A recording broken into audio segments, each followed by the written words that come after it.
Chapter 11. Passage up the coast, Monterey. We got clear of the islands before sunrise the next morning, and by 12 o'clock we're out of the canal and off Point Conception, the place where we first made the land upon our arrival. This is the largest point on the coast and is uninhabited headland, stretching out into the Pacific, and has the reputation of being very windy. Any vessel does well which gets by it without a gale, especially in the winter season. We were going along with studding sails set on both sides when, as we came round the point, we had to haul our wind and take in the lee studding sails.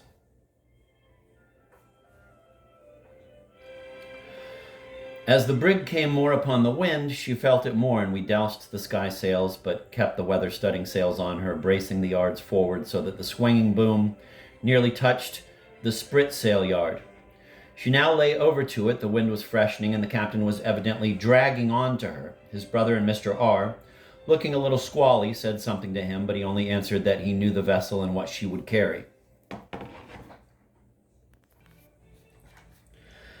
He was evidently showing off his vessel and letting them know how he could carry sail. He stood up to windward, holding on by the backstays and looking up at the sticks to see how much they would bear, when a puff came which settled the matter.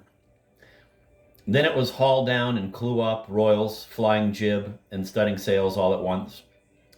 There was what the sailors call a mess, everything let go, nothing hauled in, and everything flying. The poor Spanish woman came to the companionway, looking as pale as a ghost and nearly frightened to death. The mate and some men forward were trying to haul in the lower studding sail, which had blown over the sprit sail yard arm and round the guys, while the topmast studding sail boom, after buckling up and springing out again like a piece of whalebone, broke off at the boom iron. I sprang aloft to take in the main top gallant studding sail, but before I got into the top, the tack parted, and away went the sail, swinging forward of the top gallant sail and tearing and slatting itself to pieces. The halyards were at this moment let go by the run, and such a piece of work I never had before in taking in sail. After great exertions, I got it, or the remains of it, into the top and was making it fast when the captain, looking up, called out to me, "Lay aloft there, D, and furl that main royal." Leaving the studding sail, I went up to the cross trees, and here it looked rather squally. The foot of the top gallant mast was working between the cross and trussel trees, and the royal mast lay over at a fearful angle with the mast below, while everything was working and cracking, strained to the utmost.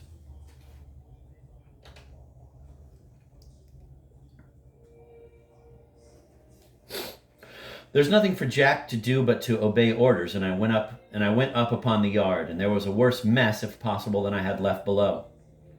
The braces had been let go, and the yard was swinging about like a turnpike gate, and the whole sail having blown over to leeward, the lee leech was over the yard arm, and the sky sail was all adrift and flying over my head. I looked down, but it was in vain to attempt to make myself heard, for everyone was busy below, and the wind roared and sails were flapping in every direction. Fortunately, it was noon and broad daylight, and the man at the wheel, who had his eyes aloft, soon saw my difficulty, and after numberless signs and gestures, got someone to haul the necessary ropes taut.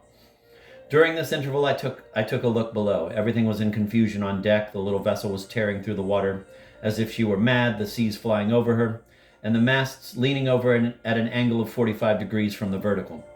At the other royal masthead was S, working away at the sail, which was blowing from him as fast as he could gather it in. The topgallant sail below me was soon clewed up, which relieved the mast, and in a short time I got my sail furled and went below. But I lost overboard a new tarpaulin hat, which troubled me more than anything else. We worked for about half an hour with might and main, and in an hour from the time the squall struck us, from having all our flying kites abroad, we came down to double-reefed topsails and the storm sails.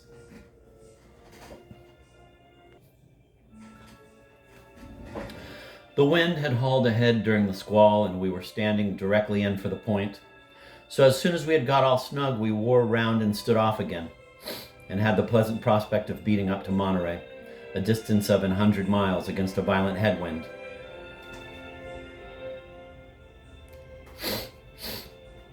Before night it began to rain, and we had 5 days of rainy, stormy weather under close sail all the time, and were blown several hundred miles off the coast. In the midst of this, we discovered that our fore topmast was sprung, which no doubt happened in the squall, and were obliged to send down the fore top gallant mast and carry as little sail as possible forward. Our 4 passengers were dreadfully sick, so that we saw little or nothing of them during the 5 days. On the 6th day it cleared off and the sun came out bright, but the wind and sea were still very high. It was quite like being at sea again, no land for hundreds of miles, and the captain taking the sun every day at noon. Our passengers now made their appearance, and I had for the first time the opportunity of seeing what a miserable and forlorn creature a seasick passenger is. Since I had got over my own sickness the 3rd day from Boston, I had seen nothing but hale, hearty men with their sea legs on and able to go anywhere, for we had no passengers. And I will own there was a pleasant feeling of superiority in being able to walk the deck and eat and go about, and comparing oneself with 2 poor, miserable, pale creatures, staggering and shuffling about decks or holding on and looking up with giddy heads to see us climbing to the mastheads or sitting quietly at work on the ends of the lofty yards. A well man at sea has little sympathy with one who is seasick. He is too apt to be conscious of a comparison favorable to his own manhood. After a few days we made the land at Point Pines, which is the headland at the entrance of the Bay of Monterey. As we drew in and ran down the shore, we could distinguish well the face of the country, and found it better wooded than that to the southward of Point Conception.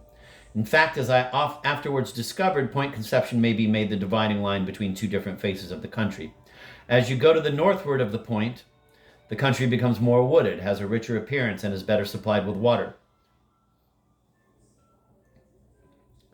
This is the case with Monterey, and still more so with San Francisco.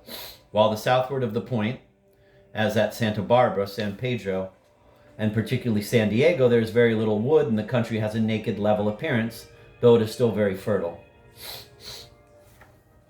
The Bay of Monterey is very wide at the entrance, being about 24 miles between the 2 points, Año Nuevo at the north and Pinos at the south, but narrows gradually as you approach the town, which is situated in a bend, or large cove, at the southeastern extremity, and about 18 miles from the points, which makes the whole depth of the bay.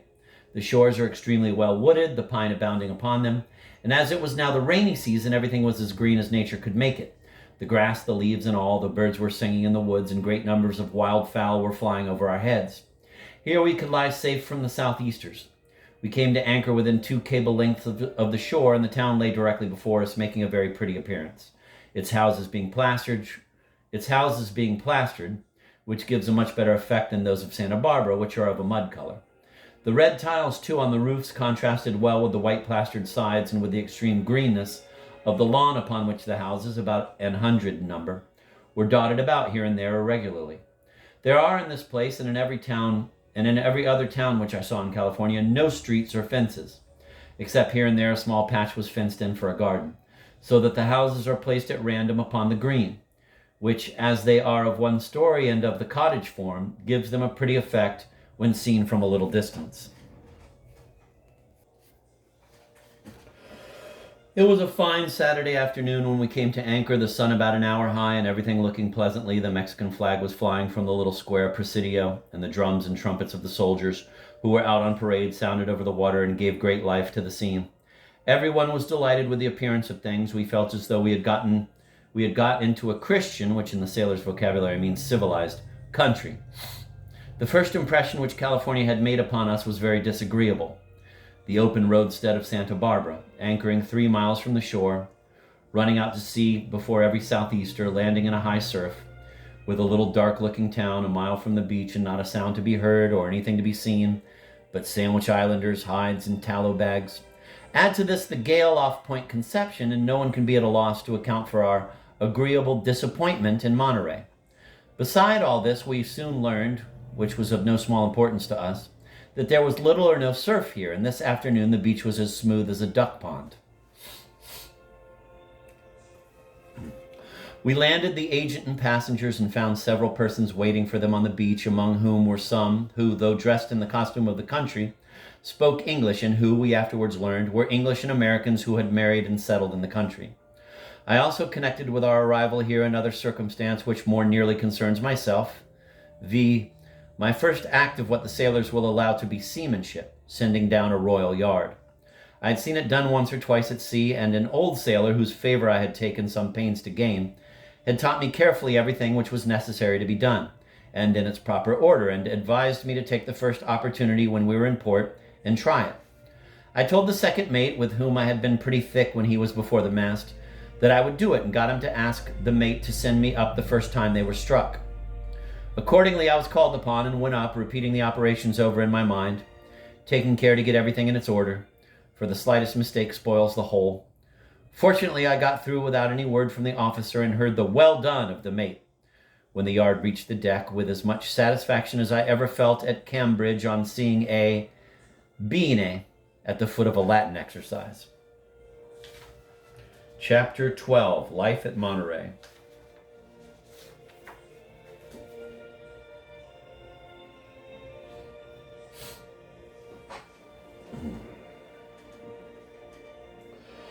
The next day being Sunday, which is the Liberty Day among merchantmen, when it is usual to let a part of the crew go ashore, the sailors had depended upon a day on land and were already disputing who should ask to go, when, upon being called in the morning, we were turned to upon the rigging and found that the topmast, which had been sprung, was to come down, and a new one to go up, and topgallant and royal masts, and the rigging to be set up. This was too bad.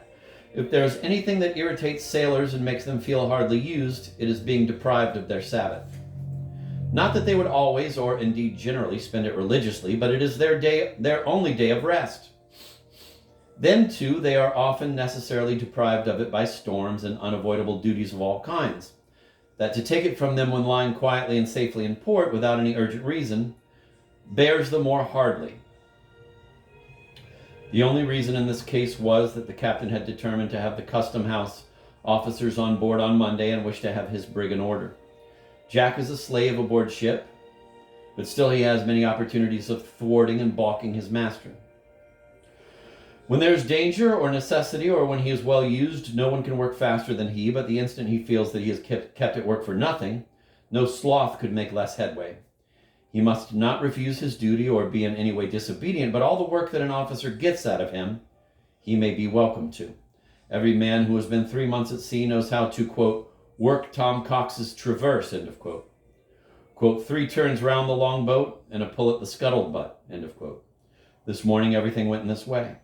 Quote, sogering, end of quote, was the order of the day. Send a man below to get a block, and he would capsize everything before finding it. Then not bring it up till an officer had called him twice, and take as much time to put things in order again. Marline spikes were not to be found, knives wanted a prodigious deal of sharpening, and generally 3 or 4 were waiting round the grindstone at a time. When a man got to the masthead, he would come slowly down again to get something which he had forgotten. And after the tackles were got up, 6 men would pull less than 3, who pulled, quote, with a will, end of quote. When the mate was out of sight, nothing was done. It was all uphill work. And at 8 o'clock, when we went to breakfast, things were nearly where they were when we began. During our short meal, the matter was discussed. One proposed refusing to work, but that was mutiny, and of course was rejected at once. I remember, too, that one of the men quoted, quote, Father Taylor, end of quote, as they call the seamen's preacher at Boston, who told them that if they were ordered to work on Sunday, they must not refuse their duty, and the blame would not come upon them. After breakfast, it leaked out through the officers that if we would get through our work soon, we might have a boat in the afternoon and go fishing. This bait was well thrown, and took with several who were fond of fishing. And all began to find that as we had one thing to do, and were not to be kept at work for the day, the sooner we did it, the better.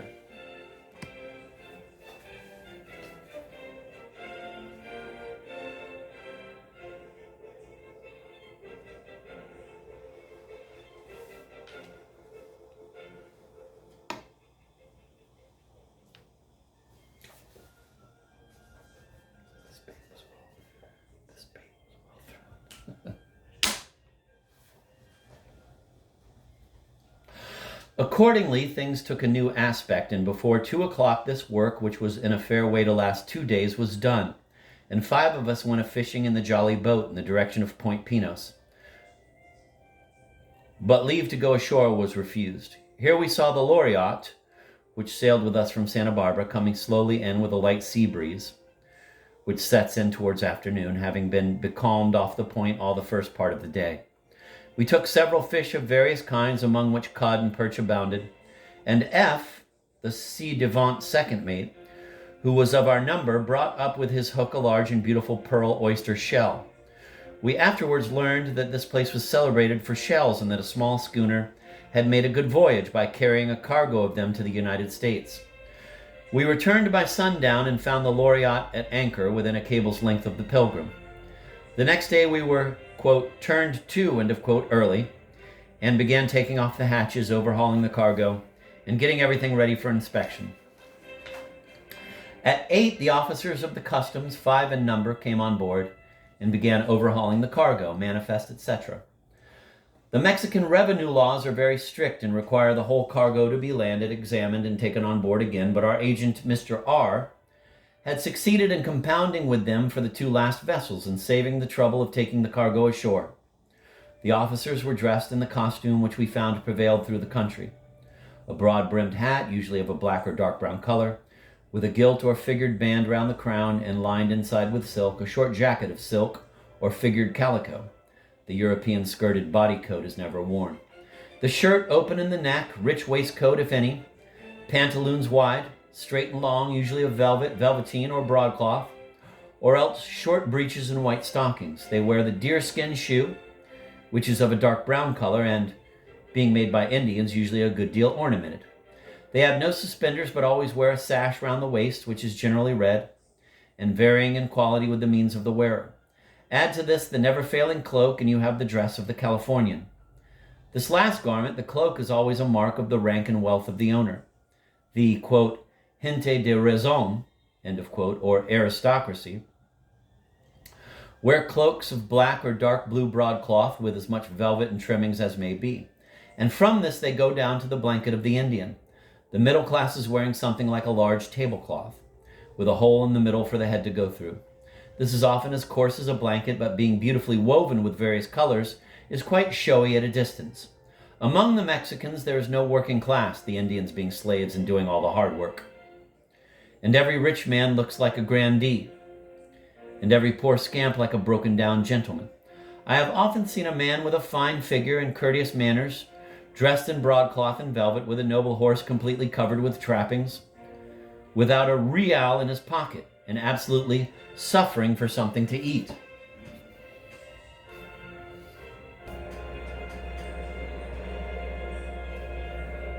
Chapter 13. Trading.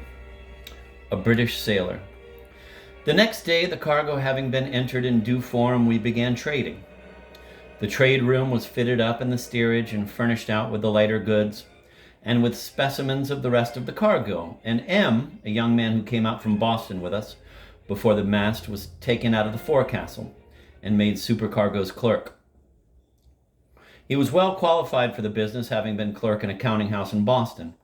He had been troubled for some time with the rheumatism which unfitted him for the wet and exposed duty of a sailor on the coast. For a week or 10 days all was life on board. The people came off to look and to buy, men, women, and children, and we were continually going in the boats, carrying goods and passengers, for they have no boats of their own. Everything must dress itself and come aboard and see the new vessel if it were only to buy a paper of pens. The agent and his clerk managed the sails while we were busy in the hold or in the boats. Our cargo was an assorted one, that is, it consisted of everything under the sun. We had spirits of all kinds, sold by the cask, teas, coffee, sugar, spices, raisins, molasses, hardware, crockeryware, tinware, cutlery, clothing of all kinds, boots and shoes from Lynn, calicos and cottons from Lowell, crepes, silks, also shawls, scarfs, necklaces, jewelry, and combs for the ladies, furniture, and in fact everything that can be imagined, from Chinese fireworks to English cartwheels, of which we had a dozen pairs with their iron rims on.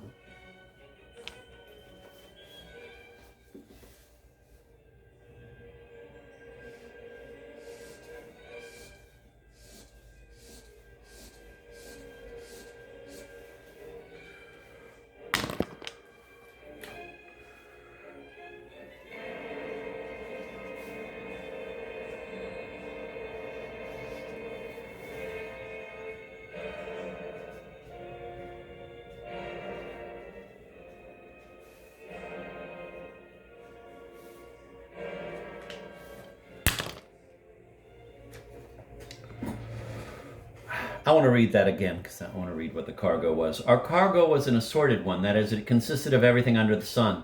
We had spirits of all kinds sold by the cask.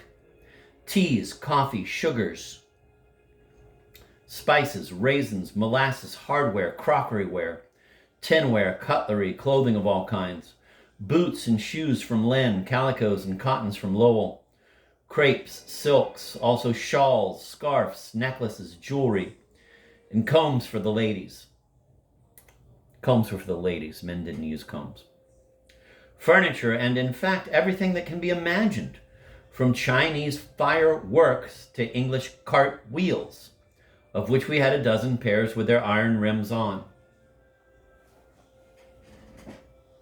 That's good shit. The Californians are an idle, thriftless people and can make nothing for themselves. God damn. Ouch. Shit.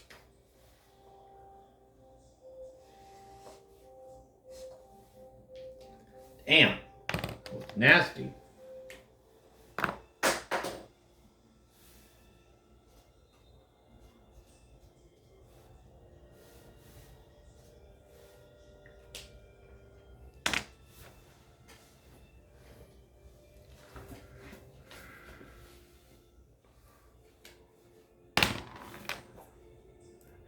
The Californians are an idle, thriftless people and can make nothing for themselves.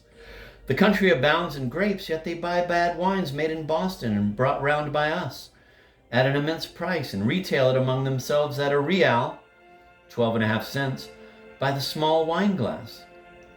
Their hides, too, which they value at $2 in money, they give for something which costs 75 cents in Boston, and buy shoes, like as not made of their own hides and which have been carried twice around Cape Horn, at $3 or $4, and, quote, chicken skin, end of quote, boots at $15 a piece. Things sell, on an average, at an advance of nearly 300% upon the Boston prices. This is partly owing to the heavy duties which the government, in their wisdom, with the intent, no doubt, of keeping the silver in the country, has laid upon imports. These duties and the enormous expenses of so long a voyage keep all merchants, but those of heavy capital, from engaging in the trade. Nearly 2/3 of all the articles imported into the country from round Cape Horn for the last 6 years have been by the single house of Bryant, Sturgis and Company, to whom our vessel belonged and who have a permanent agent on the coast.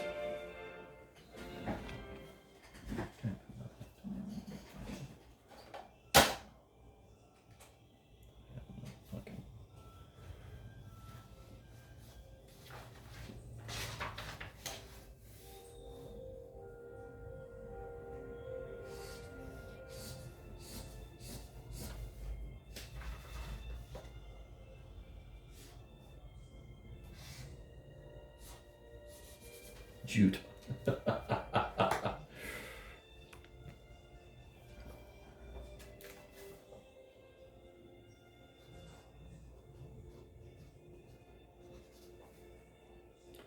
stop using that Sharpie because it's too fucking dark. It's fucking up my book.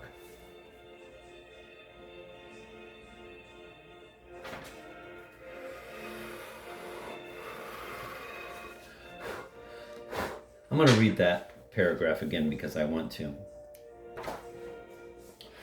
The Californians are an idle, thriftless people and can make nothing for themselves. The country abounds in grapes, yet they buy bad wines made in Boston and brought round by us at an immense price and retail it among themselves at a real, 12.5 cents, by the small wine glass. Their hides, too, which they value at $2 in money, they give for something which costs 75 cents in Boston, and buy shoes, like as not made of their own hides and which have been carried twice around Cape Horn, at $3 or $4, and, quote, chicken skin, end of quote, boots at $15 a piece. Things sell on an average at an advance of nearly 300% upon the Boston prices. This is partly owing to the heavy duties which the government, in their wisdom, with the intent, no doubt, of keeping the silver in the country, has laid upon imports.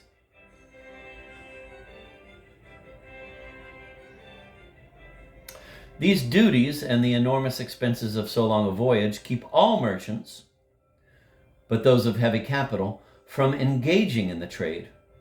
Nearly 2/3 of all the articles imported into the country from round Cape Horn for the last 6 years have been by the single house of Bryant, Sturgis and Company, to whom our vessel belonged and who have a permanent agent on the coast.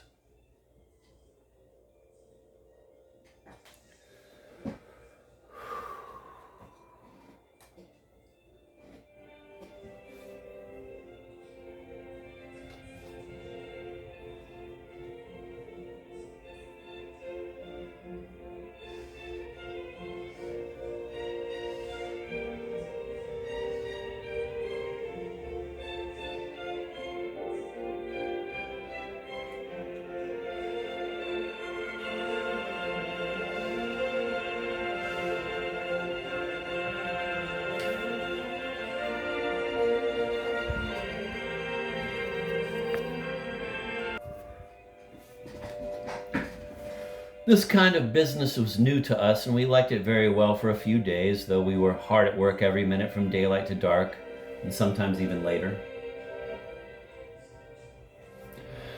By being thus continually engaged in transporting passengers with their goods to and fro, we gained considerable knowledge of the character, dress, and language of the people.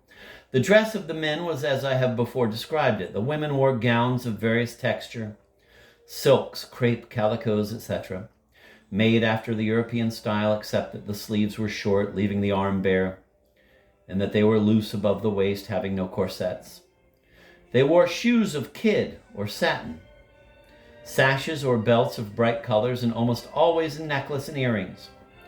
Bonnets they had none. I only saw one on the coast, and that belonged to the wife of an American sea captain who had settled in San Diego, and had imported the chaotic mass of straw and ribbon as a choice present to his new wife. They wear their hair, which is almost invariably black or a very dark brown, long in their necks, sometimes loose and sometimes in long braids, though the married women often do it up on a high comb. Their only protection against the sun and weather is a large mantle which they put over their heads, drawing it close round their faces when they go out of doors, which is generally only in pleasant weather. When in the house or sitting out in front of it, which they often do in fine weather, they usually wear a small scarf or neckerchief of a rich pattern. A band also about the top of the head with a cross, star, or other ornament in front is common. Their complexions are various, depending as well as their dress and manner upon their rank, or in other words, upon the amount of Spanish blood they can lay claim to. I'm going to read that part again. Their complexions are various, depending as well as their dress and manner upon their rank, or in other words, upon the amount of Spanish blood they can lay claim to. Those who are of pure Spanish blood, having never intermarried with the aborigines, have clear brunette complexions, and sometimes even as fair as those of English women. There are but few of these families in California, being mostly those in official stations or who, on the expiration of their offices, have settled here upon property which they have acquired, and others who have been banished for state offenses. These form the aristocracy, intermarrying and keeping up an exclusive system in every respect. They can be told by their complexions, dress, manner, and also by their speech. For, calling themselves Castilians, they are very ambitious of speaking the pure Castilian language, which is spoken in a somewhat corrupted dialect by the lower classes. From this upper class, they go down by regular shades, growing more and more dark and muddy, until you come to the pure Indian, who runs about with nothing upon him but a small piece of cloth, kept up by a wide leather strap drawn up round his waist. Generally speaking, each person's caste is decided by the quality of the blood, which shows itself too plainly to be concealed at first sight. Yet the least drop of Spanish blood, if it be only a quadroon or octoroon, is sufficient to raise them from the rank of slaves and entitle them to a suit of clothes, boots, hat, cloak, spurs, long knife, and all complete, though coarse and dirty as may be, and to call themselves Españolos, and to hold property, if they can get any.